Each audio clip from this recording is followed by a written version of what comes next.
You may occasionally want to change the way the chatbot window operates from within Juji to give a different experience to customers. To do this, whilst in your chatbot, go to Deploy and come down to Option 2, Customise Chat Window Settings. These are optional.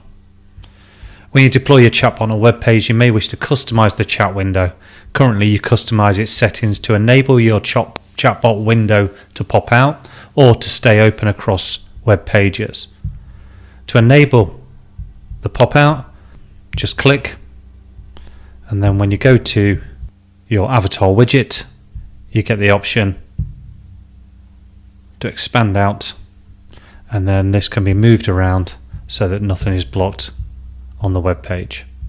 You may also want to provide the ability for your chat window to stay open across web pages. To do this, all you need to do is simply enter your web URL. Your customers also have the option to minimize the avatar. And to bring it back, just click once.